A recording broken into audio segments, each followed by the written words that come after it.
Stream is live. Yes, I've got a counter now. Yeah, we are. Refresh Facebook. Come on. There we go. Let me give it a share and then we'll be ready.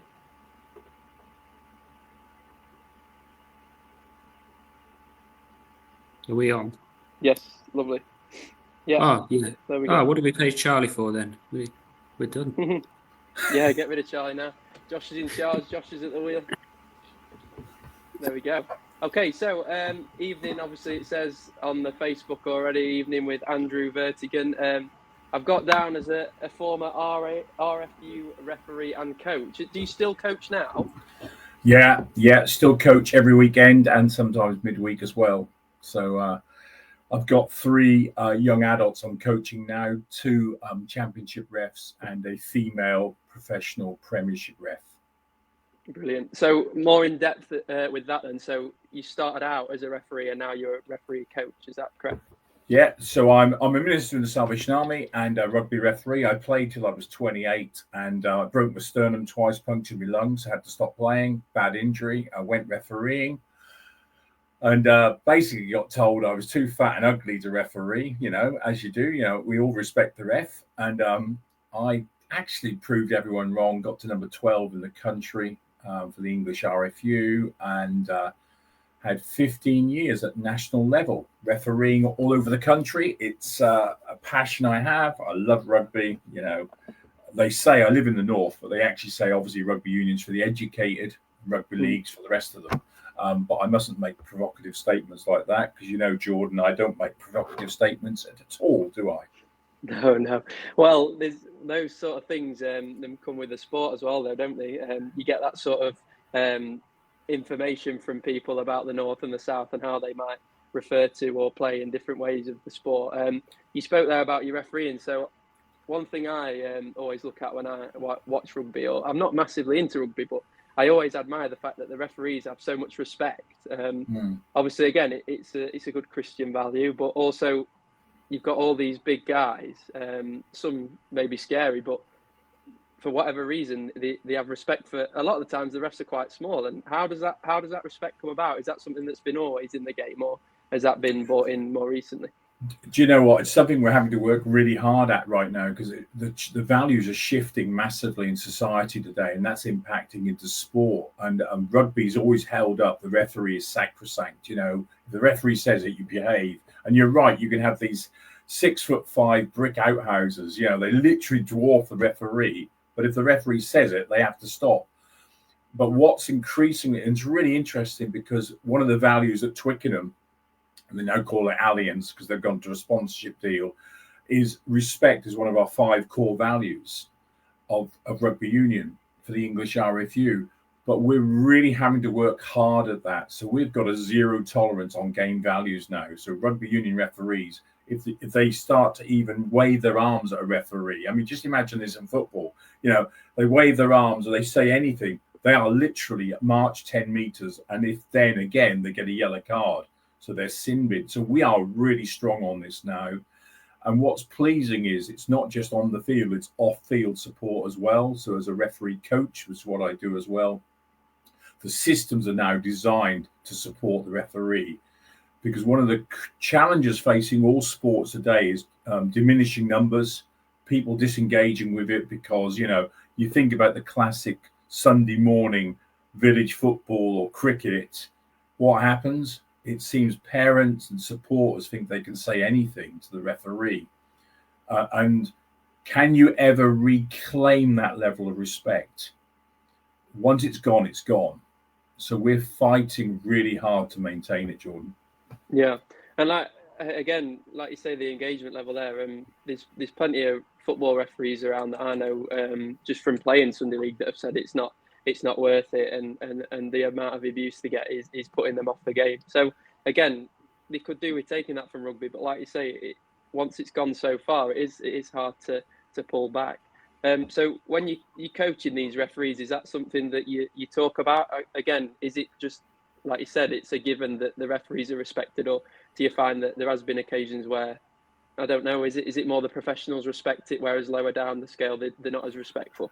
Do you know, I say there are three key components to leadership development. So whenever I talk about referees, I'm always talking about leadership development. So that's what I do professionally in my life. I'm always about investing in others, developing and bringing the best out of them. So when you look at referees, you're starting with, you're looking for high emotional intelligence and game knowledge and fitness. They're the three components you always want. If it's a given, you expect our referees to be fit enough and fast enough. Fact. You expect them to have good game knowledge.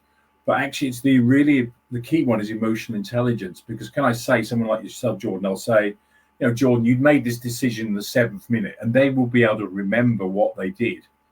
And then as we discuss it, they go, why did you do that? What did you think? What processes were you going on? So for me, I think I brought my life skills into rugby, and I brought my rugby skills into my life, if that makes sense. So it's intrinsically linked. And it's really interesting because, if you look at sport and faith, and if you look at where church is at today, the reality is it's radically declining in the United Kingdom. Sport numbers are radically declining. There's less engagement than there was. Why is that? What's going on? Changing scenery, Sunday mornings, the reality of blended families. There is so much complexity to this. So when you're talking to a young person, 20, 25, you want them to realize their potential and be the very best they can be. So you can see my synergies there between, is that sport or is that faith? I mean, for me, they're intrinsically linked. And when I'm talking to referees, I want them to achieve the very best that they can be. Yeah, and you mentioned there again, it's all linked, and that's what we like to talk about. So when you talk about bringing the best out of them, is that in a sense of how they're reacting to the players, or is it in terms of the decision making, and do they all just come together? So do you know what? I'll come off this call today, and I'll be sitting at my computer doing a splice and dice of Saturday's referees' performance, and I would expect their accuracy to be around 95%. So when you look at their decision processes, we're expecting 95% at least. So we mark every decision, we critique that, and then we go into the softer skills. Has your actions there compounded the players' actions? So could you have managed that differently? Could you have thought about your communication skills? What about your soft management? Do you just want to wield cards, or can you preempt that? So we have a process. So, if Jordan, you're getting all stroppy, and you're losing control and you're getting a bit feisty, and I know you can, let's be honest. So I would say there'd be a soft warning. They'd be saying to you, and I can see it in the video when I'm watching the game, they'll be saying, hey, Jordan, just calm down a bit. And then you can see them raise their voice and their body language changes. And then they're going, no, Jordan, I've told you that's far enough. And we have about 4 layers of escalation of management of behaviors before we say, okay, Jordan, now I'm going to tell you that's it. That's the card. And I can almost tell you by the way the players, the referees work, when it's coming and where they're at in the process. So that's that classic art of coach relationship with individual. You know them well enough. And when you sometimes pick up younger referees, they haven't got those processes in place. So when we do our review, we will be talking about, if you did this, you might get that. Have you thought about lots of questions, lots of unpacking? So do you find that your skills, as the rugby vicars you've got down there, your skills about preaching and things like that, do they help you then with your rugby coaching? I think they're intrinsically linked. And I do you know what? I have a saying I often use: my life should speak louder than my words. It's no good standing in the pulpit and preaching sermons if on a rugby field you then use every expletive and your body language and everything is not working. So you've got to think about, how does my life convey what I believe? And therefore it is intrinsically linked. I tell the story about when I was playing rugby. I came up to the north. I'm a southerner originally, and northern rugby's tough. This is tough. It's not like southern rugby. I just want to say that to you, And I came up to the north and I got punched in my first game because they found out I was a vicar, and they took great delight in it. And I took it. And for the whole season, what I did is at the end, you go and shake hands. And I said to all these guys, great game. Thanks very much. Guess what I do for a living? because I always think it's important for me as a person to be sharing who I am. Because after season 1, they'd all found out who I was. So the second season, they came after me, didn't they? And I got absolutely belted in a game from behind. Now, in rugby, there's a little bit of you take a hit from the front, face on, but you can't do it when you're not looking. And the red mist descended. All of my, dare I say it on a recording, all of my salvation went. My whole faith at that point just disappeared, and I went after this guy. And these 2 6'4" miners they were from West Yorkshire, and built like absolute giants, after the game said, "We expected different from you." And it's really interesting, isn't it? Because neither of them said they had anything to do with church or faith, but they were watching. And I think that whole culture of how you live should speak louder than what you say. Yeah, it's a good story. My uncle mentioned it on the last live stream that we did, that it was around his illness, and he said that when we as Christians get those moments like you said there in the match, or with my uncle in the illness, that you almost watched more than if it was someone who didn't have a faith. Again, it is something that a lot of my friends who are younger ask about, is how you do keep your faith. And I think a lot of people have mentioned it. Rob's mentioned it before, a friend of yours, that he used to just not be able to manage that on the pitch, and I've struggled with that as well. And it is something, again, I still struggle with. It is really hard. And like you say, whether it's football, rugby, you get tackled, and it's not something that you agree with, and it is how you then react to that. And again, like you said, red mist, it is very hard in the situation to react as a Christian, isn't it? And Jordan, my question back to you would be, as a young person who plays sport, is who's your go-to mentor or coach? Because every effective person who's engaged in sport or leadership development, I think, should have someone they respect and look to guide and journey with them. And I've always had people around me that have mentored me. One was my PE teacher, who at the age of 15 saw leadership skills in me. I didn't see them, but I was captain of 5 of the 7 sports teams at school. Yeah, I couldn't really play football. I mean, I knew how to look after myself. I couldn't really play cricket, but I was captain of both teams. And I often think about Terry, who was my PE teacher, the influence over my life as a 15-year-old. Because what he really did was he mentored me and he developed me in my leadership. He saw potential. And then when I left school, he invited me to the local rugby team where he was the club captain, and he took me under his wing again and developed me. And I just wonder if you put the marriage of that between sport and then even faith, how many of us in faith have got people that are mentoring us intentionally? You play cricket, you're always going to go to someone who knows about technique. You're going to, what's your advice on this? How do you play through the ball, etc.? And same for me in rugby. And what I've tried to instill in the guys I'm coaching now at Rugby Referees is that culture where we peer mentor. So the 3 that I'm doing, we have a group that we just mentor each other. So it's not the old guy mentoring the 3 youngsters. It's reciprocal. So I'm gaining from them as they are gaining from me. But I wonder if one of the biggest challenges facing the church today is a weakness in discipleship, because we have not created a culture where we develop and mentor other people. Yeah. And that could be why we've got the challenge we have. Mm-hmm. Yeah, it's nice there, like you said about your PE teacher, that you have someone who's inspired you or led you that way. Again, it is difficult, like you said, as someone who is in a team that is full of non-Christians, to find that mentoring from other people. So, like you say, it's whether it's worth looking outside the team to find that sort of mentor. But again, in that community, if you're the mentor, like you said there, you have your guys that you're mentoring. It is then who is mentoring me, and I think that is really important. That again, I'm going to think about that and try and find someone who can be that mentor for me. Again, I've got a mix of ages in my team, so there is some older guys, not Christians, but I do have that that mentoring in terms of, like you said, that I've done this wrong. How will I do that? And whether they're Christians or not, they'll be honest with me, and you can have those respectful relationships. Agreed. Like I said to you before the live stream started, I was reading up a few things on you this morning, and I saw a thing you mentioned. You were on a table with South Africans, Irish, and is it Maori? Is that New Zealand? Is it? Yeah.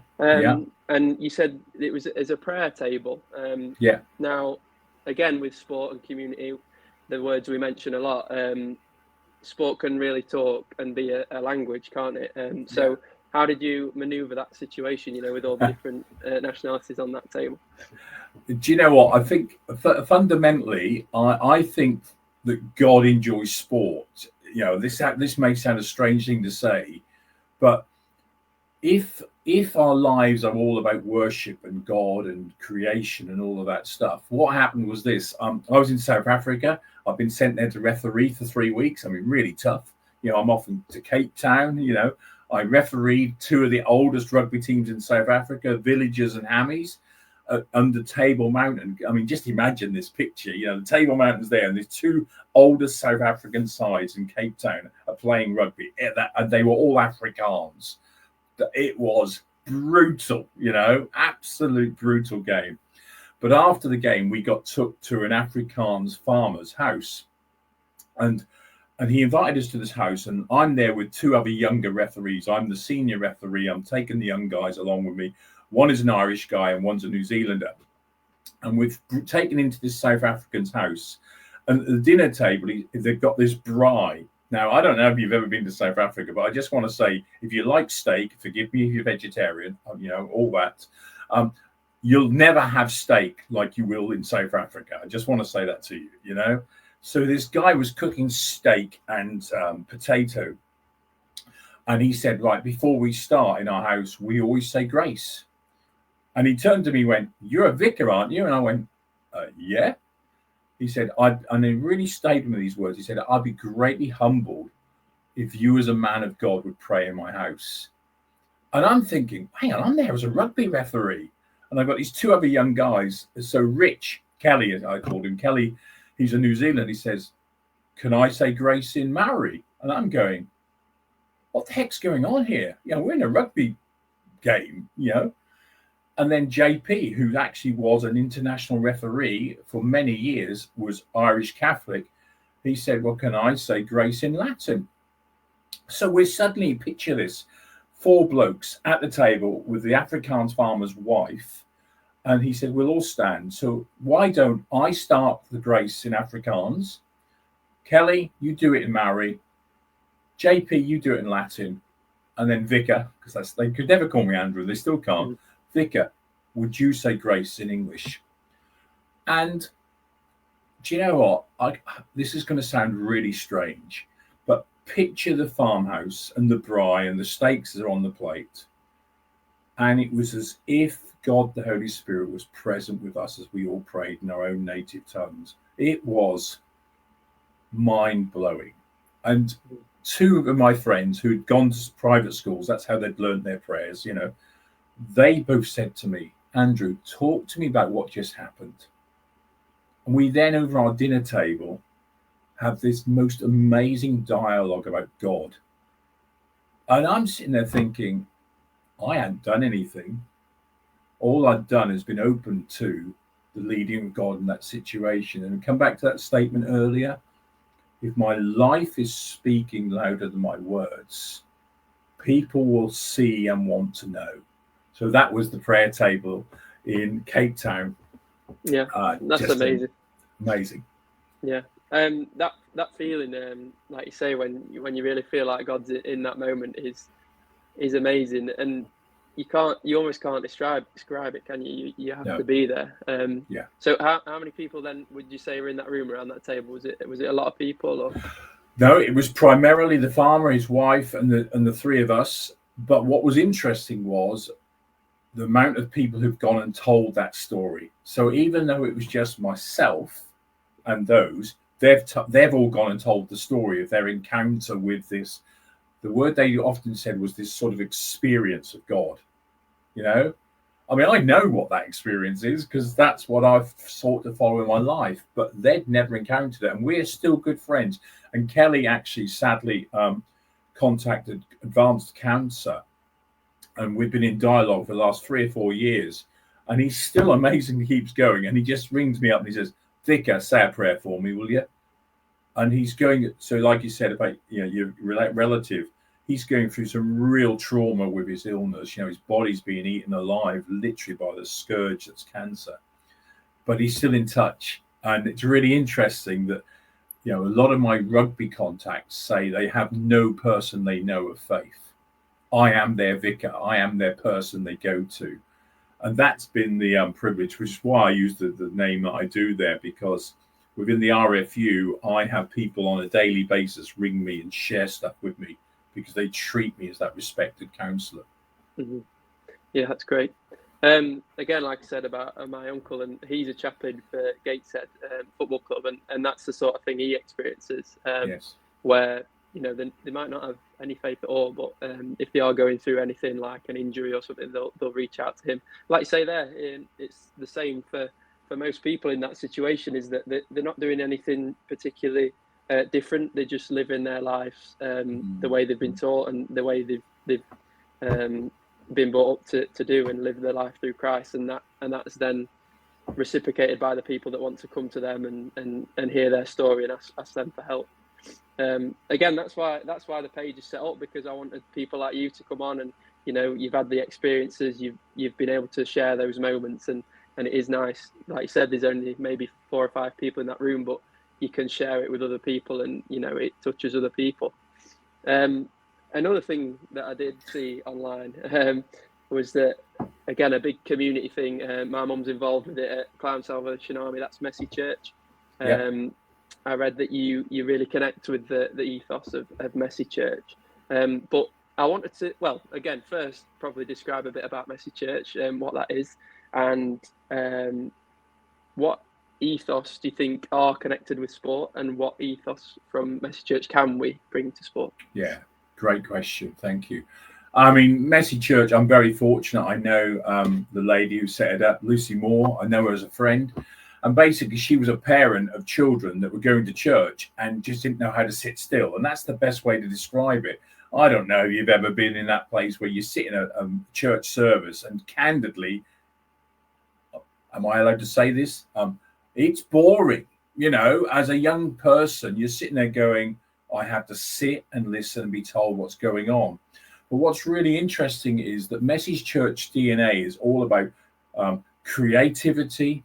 It's about community. It's about conversation. It's about exploration. It's all of those things done in an inclusive and non-threatening way. Now, where are the parallels? Well, come on, it's obvious where the parallels, aren't they? So I'm all my kids are ADHD, hyperactive. I'm relatively hyperactive. Don't give me too much coffee. But if we can find ways in which we can engage the heart and the mind and the body, what we start to see is people get engaged better with it. And so the heart of Messy Church is about communicating faith and or topics in a way that engages with people. So I was at a Messy Church yesterday. Our local church had it, and it's fascinating. We cancelled our Sunday morning church service for Messy Church Advent. We had over 80 people come, nearly 60-70% of them were unchurched families.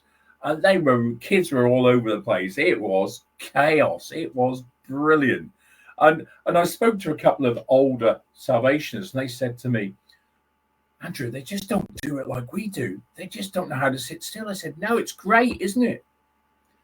And working through the tensions and the challenges of that. So I found myself sat on the floor. Then I found myself making the craft.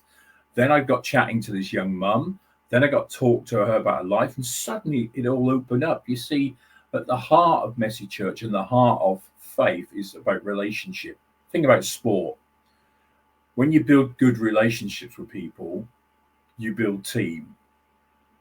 If you don't have good relationships, you don't have team, because you have individuals. And most team sports will either succeed or fail dependent on the team ethos. So Messy Church is all about including every single person, from the youngest to the oldest, and making them feel a critical part of the team, the body of Christ, the church. Yeah, that's excellent. My mum, like I say, does the one at the Clown, Salvation Army, and like you said there, when I've been and nipped over and had a look how it's going and got involved, there's just so many people there, and a lot of them are people that aren't necessarily people that attend the army, and like you say, that's their way in. They get the crafts, the activities, and that sort of thing. Even yesterday, my young cousins, my cousin's kids, sorry, were at our house, and they've had a little bit of a church upbringing, and I think they go to Sunday school, and they were doing some crafts that Mum had prepared for Messy Church. And again, it gets them talking, and it allows you to be able to put them in that situation where they can think, and you can say, this craft represents this from the Bible or whatever. And like you say there, it's always about the relationships and getting to know people, and everyone's got the story, haven't they? And like you say, when the kids are getting engaged and involved in the activities, the parents might be helping them. If they're not, you can then have those conversations. Again, with the team community stuff that we spoke about, there is lots of things around coaching, isn't there? That coaching needs to be adaptable, and whatever session you're doing has to be open to all the abilities you've got in that room. Like you said there, you might have a couple of kids in your session that are ADHD, they need a bit more to do, kind of thing. And it is that adaptability and having lots of different ranges of activities that can nurture and cater for each person. That's what I like. Again, we met at Sport Faith Life. Is it in June, July? June, yes. I think I put the date on the Facebook page. Yes. One of the first things we did was the first activity. We had 3 different stations, didn't we? You could go and do the run, and there was some other little things going on. I think it was Pilates and something else. Yes. So again, it's very much adaptable in the sport and in the faith, that you've got activities and needs for each individual, and I think that's really important. Again, with Messy Church for sport, like I said, again with cricket, you can have all these different roles and responsibilities in a game of cricket that it does need nurturing for each individual, and that's what I like about the sport and the faith link, is that no matter what activity you're doing, there is always opportunity to introduce a different option for certain people, and I really like that about sport. I think the context is key, to be honest. If you understand your audience and the challenge, then how you deliver the message and or respond is driven by context. So if I've got, the educators talk about differentiated learning. If I've got 10 people in front of me, there's 10 different expectations, skill sets. So you've got to listen well. So you think about that again, that marriage between sport and faith. We've got to know our context. We have to listen well. We have to be a response. If I go to your world, cricket's my other sport, so that's why I can do it a little bit, not at the level you play at. But you've got to read the context. You've got to see what the bowlers are bowling at. You've got to understand the pitch. You've got to understand the conditions. So context is always critical. So you bring that back to the Messy Church. What it's doing is trying to respond to the world. So a conversation with a mum yesterday who was grappling with her 3-year-old who doesn't know how to sit still. And I said, have you ever thought about what's going on? And she said, yeah, I tell her what to do and she won't do it. And I said, is there a different way you could do it? And we suddenly have this whole conversation that's coming out of about different techniques, different engagements with. She said, well, actually, she has been sent for a test for ADHD. I said, yeah, that doesn't surprise me. Is this what she... And I could talk about it because as a parent of children who were all diagnosed very early on as ADHD children, I suddenly understood it. And she, bless her, came up at the end and gave me this massive hug. I've never met her before. And I'm sitting there going, thank you. Thank you for sharing. She said, no, thank you.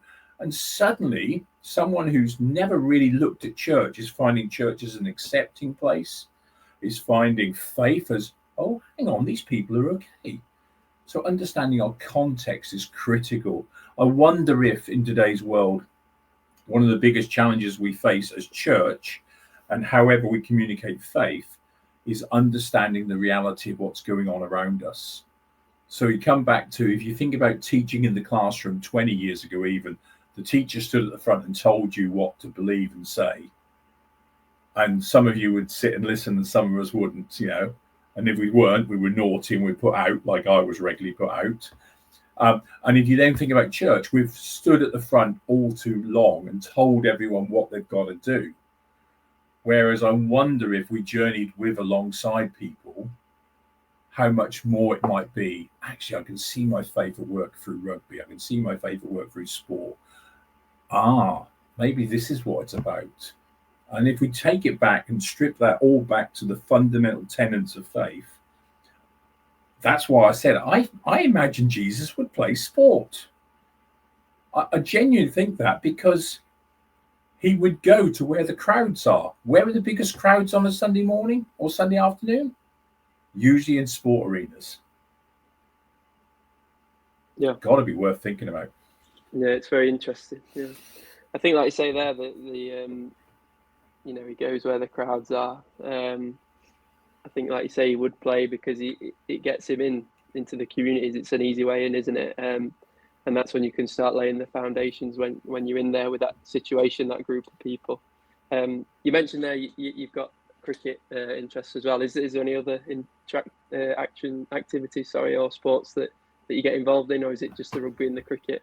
I mean, to be honest, I'm getting old now. I'm over 50 odd now. So my daughter got married this summer, so I've taken to Keep Fit bike, and I thought I've got to get some weight and I've got to get myself fit. You see, for 30 years I was doing gym 5 days a week, and you will know when.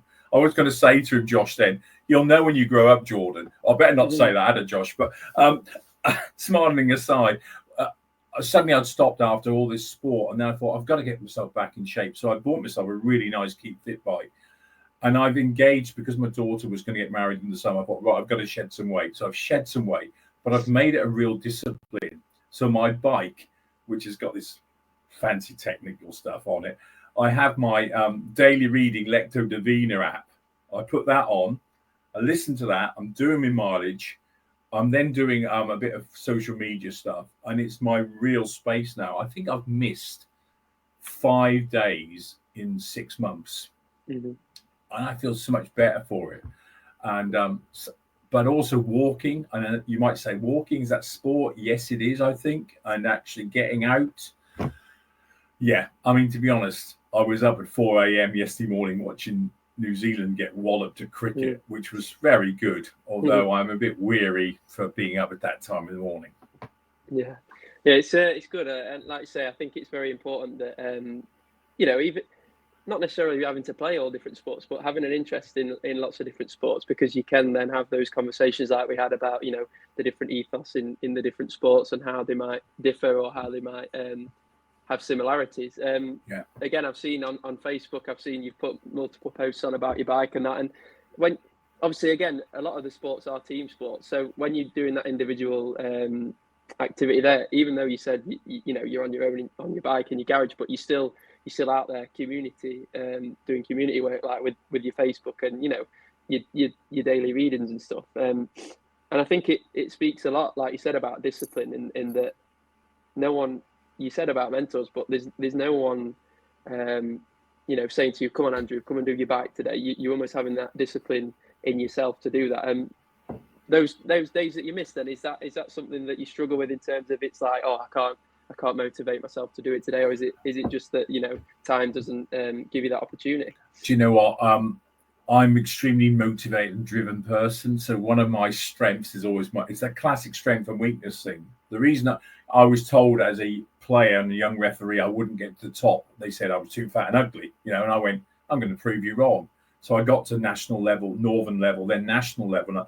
And then I was told when I got to the national level, the top 50, well, you'll never get to the championship. So I proved them wrong. And I think that's probably a lot to do with my personality and character. I would argue it's to do with my gift shapes as well, what I believe about who God has created me to be. So discipline and focus are not something I struggle with now.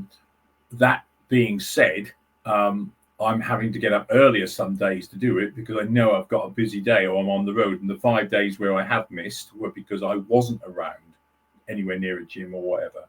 Now, don't get me wrong, it's not easy. And I mean, my wife was laughing, Andrea. The first day I got it, Because bearing in mind, I've done sport at a good level, for, 5 days a week gym. So I've been reasonably fit when I was younger. And I got on this watt bike and I got 10 minutes. I thought I was having like a cardiac, 10 minutes. My lactic on my quads was flaming up. I was like, got to get off. I could hardly walk. Went back into the house, sat down for a coffee, and Andrea just laughed. She said, "What? How long have you done?" I said, "Got to 10 minutes."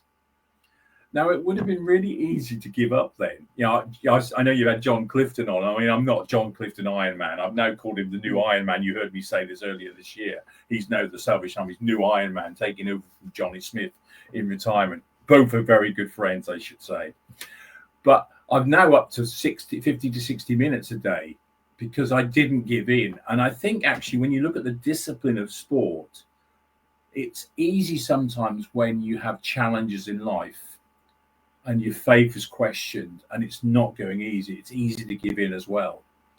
And sometimes you just got to get in and do the hard yards, I think I speak to a lot of Christians who find it hard to keep going when it's not easy going, but in actual fact, it's in those moments you're really honed and shaped.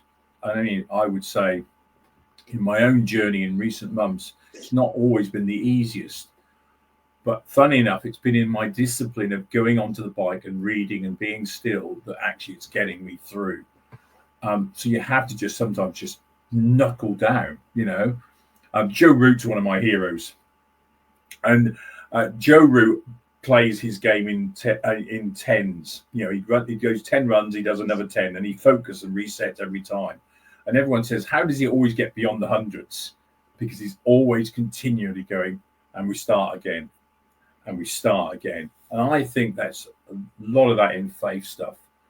Okay, I'm going to take this day, and I'm going to get through today. And there are times when it's not great. Okay, I'm going to take today, just get through it and celebrate I've done today. And then tomorrow. And you do it that way. And if anyone ever says, and maybe I've got this wrong, but if anyone ever says, this faith stuff is all straightforward and easy, I want to meet them because I'm not convinced by that. I think at times it's really just down to holding on. And it's okay to just hold on. Yeah.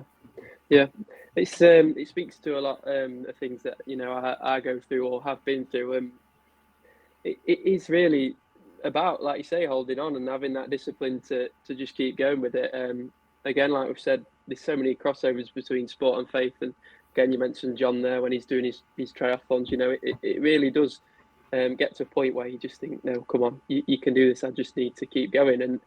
And again, whether it's yourself you're doing it for or other people in a team sport, it's almost like, you're not wanting to let people down, whether it's yourself or God or, like I say, your team. And again, in individual disciplines, I imagine that is much harder because you've got to have that mental strength. In a team, you can call on someone else if you see somebody in your team that's down, and you can give them a pick-me-up. But like I say, when you're on that discipline on your own, it really does take that mental strength to just keep going. And again, like you say, with the faith journeys, people, like you say, up and down the country that you might have spoken to, again, you can never say faith's easy. I don't think any journeys are easy. And again, we make mistakes, don't we? And like you say, you get that chance, and that's the refreshing thing about faith, is that you can go again.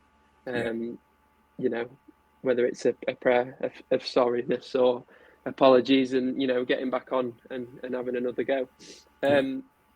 With your biking then, is it something you're going to take outdoor, or at the moment is it just a garage thing, or what are you thinking? Well, I've got an outside bike, but I'm actually joining a gym at Christmas. So my next step is to actually go beyond my safety blanketing.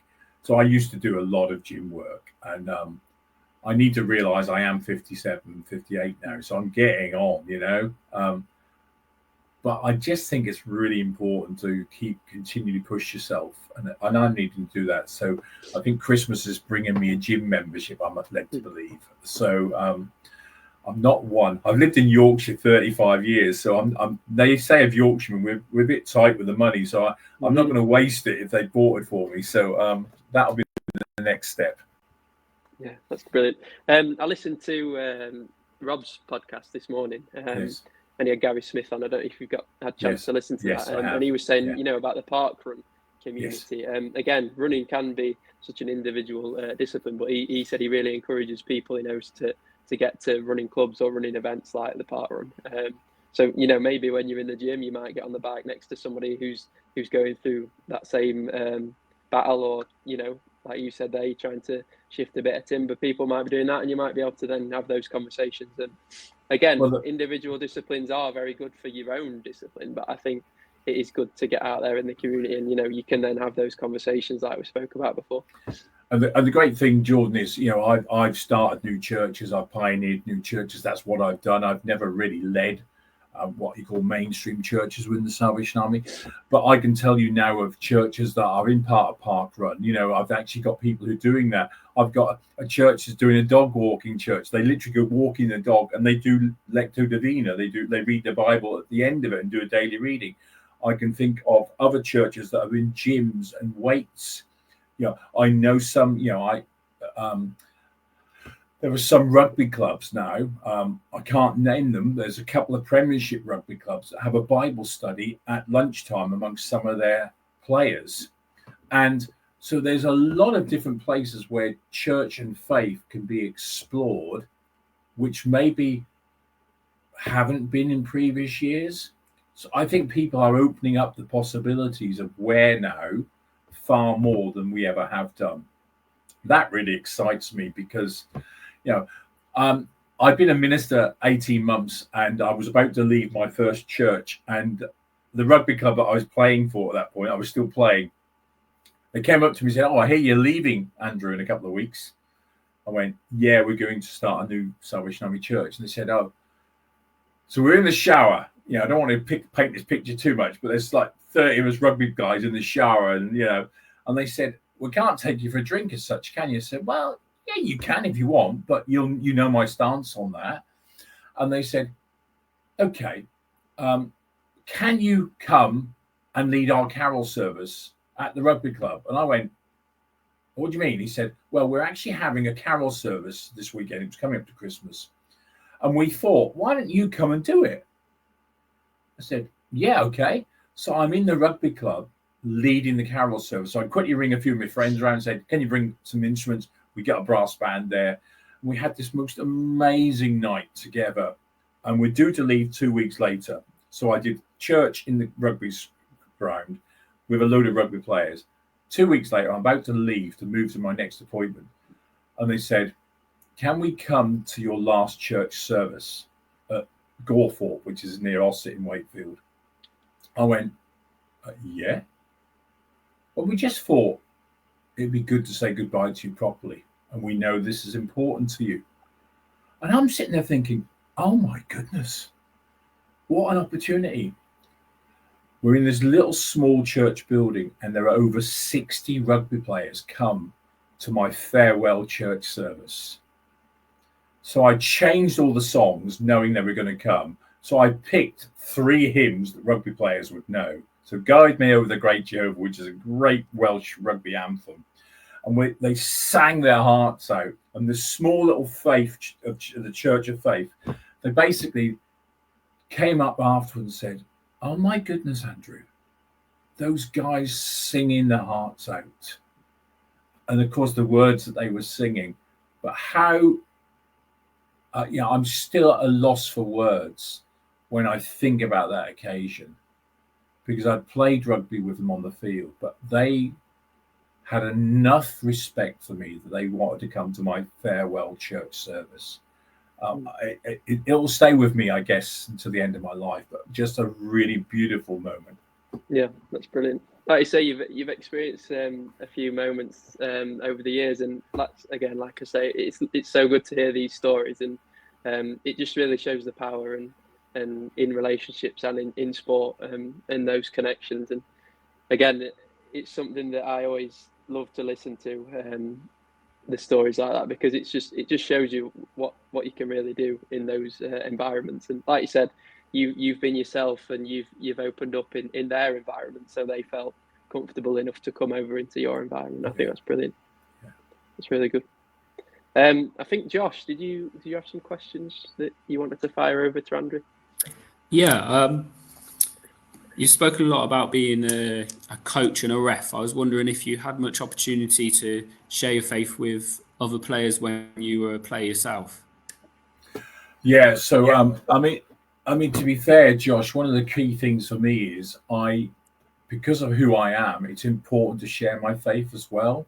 So if I get opportunities, and I've had numerous opportunities, I've got 3 young referees. That 2 of them just had babies. So actually, they ring me up and say, "Vicar, the baby's arrived," and I take a gift to them because that's just what I would do. And it's like, it's really interesting, the dynamic at play there. I led a funeral at Coventry Cathedral, and it was a big rugby person. I mean, a well-known rugby person that had died. And there were 500 people in Coventry Cathedral, and I lead the service, and they all know me. And we go up to the Rico afterwards, Coventry football ground, and we have our after dinner thing there, and they're all talking to me. I've had weddings that I've been able to do because of my rugby.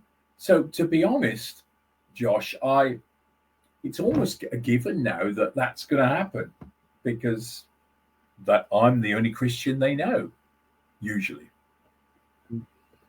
That's great to be able to share. Coventry Cathedral is an amazing building as well, to be able to lead service there. And I was wondering what you said you became a ref from being a player. I was wondering what made you choose being a ref over being a coach, or before being a coach. Yeah, so I punctured my lung with a broken sternum. And to be honest, I always think coaches at this point, I was 28, okay? I always think coaches are old people, So a mate of mine actually said, "Why don't you have a go at refereeing?" And so I had a go. Because I'd been a player, I had good game knowledge. And so I went that route, enjoyed it for about 15 national leagues, about 17 league seasons in total. And then as I was coming to the end of my career as a referee, I was told I've probably got 2 or 3 more seasons in me, but I was going to go down to a slightly lower level. And I didn't want to do that. When you've refereed at the top end of the game, you don't want to go back to, you don't want to go back to the park pitch, is all I've got to say, So I thought, I'm going to coach, because I do lead, because I've always trained leaders. We had 28 youth workers at our last church, which we trained. So I've got a little bit of a history of training and developing people. I went down the coach route then. I was actually given a young man who was 24. He'd just been taken off the top level because they said he wasn't good enough. And they said, "Vicar, you take him and see what you can do with him." And so I sat him down in Ferrybridge service station. And I said to him, I'm not going to mention his name, but I said to him, "What do you want to do?" He said, "I want to prove them wrong. I want to get back up to the top end." I said, "Great. What are your goals and objectives?" And he laid them out. I said, "Right, let's do it." And he's now a Premiership referee. And basically, he's the one that's done it. The whole art of coaching is about the coachee leads it. We are there just to help support. And he's done it himself. He's got there. But he still says to me, "Thanks for that conversation in Ferrybridge," when he reframed and reset his goals and objectives. That's really cool. That's really, really good. Again, I keep mentioning it, I just love hearing all the stories. That again is the power of, like you say, relationships and connections. You've got to make yourself vulnerable, I feel like, a lot of the time, and open yourself and let them know, your sort of story before you get that out of them, I think. And I think, like you said, again, with the guys coming to your last church service, and again there with the guy feeling like he could really open up to you and be honest with you, I think that's where we have a real benefit in the fact that we can do that as Christians. Again, they don't have to be Christians themselves, but you can open up and share your values. And again, we've mentioned ethos a lot, but it means that they then feel like they can open themselves up to you. And I think that's brilliant. One last thing then, Andrew, I was going to mention, well, we already have mentioned Sport Faith Life. If you can, I don't know whether it would be a spoiler or anything. Are you going to be there? Are you there again this year? Actually, I'm due to catch up with Rob. I think Rob would openly say I've probably had some form of mentoring in his life. He speaks to me pretty regularly. I think the goal is to be there. And I think one of the highlights of that is, particularly this last one, just last June, was to see the diversity of people who came from different backgrounds, different sports. I love the fact that, you can people like yourselves who are good sports people, and then there are others who really, literally, to run is an achievement for them, but they were there as well. So you've got diversity there. I think the inclusiveness of the event as well, the way it spoke. And this year, obviously, we had Dr. John, as I have to call him officially. Dr. John spoke, and I thought it was excellent in what he said as well, I have to say. And you've got other people from non-Salvation Army background, other churches, so that's good as well, because you get different perspectives, different insights, different emphasis. I'd commend it to anyone. I just think it's a really good event. It's done well. I have to say, Rob and the team run it very well, in my opinion. I'm not just saying that because he's a good friend, but he does run it well.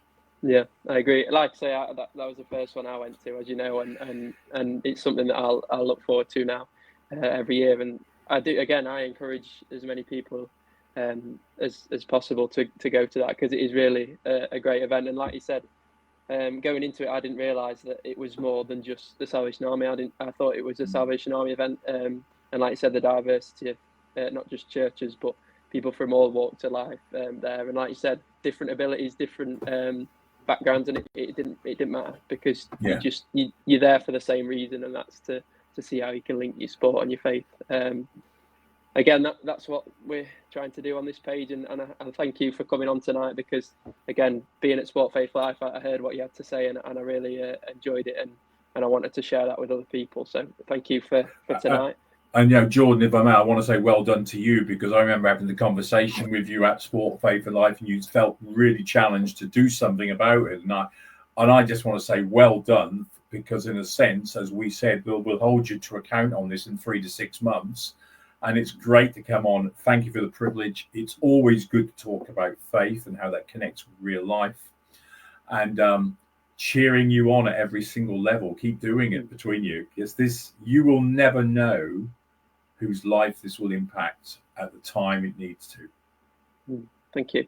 And I'm wondering, just then, as a finish off, as the rugby vicar, would you be able to give us a little prayer to finish off there? Yeah, absolutely. Lovely, yeah. Thank you.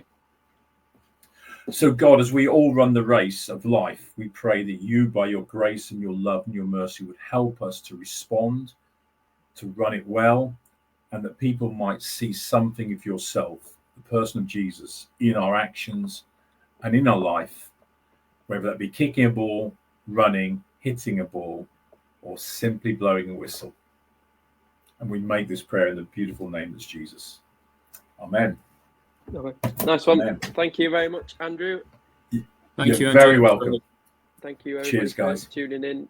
We are going to try and set up a YouTube channel, because I know there's a few people I've seen that have asked me about it, as they've not been able to watch them on Facebook. So we're going to try and sort out a YouTube channel, but that'll be coming hopefully over the next couple of weeks. So nice one. Thank you very much.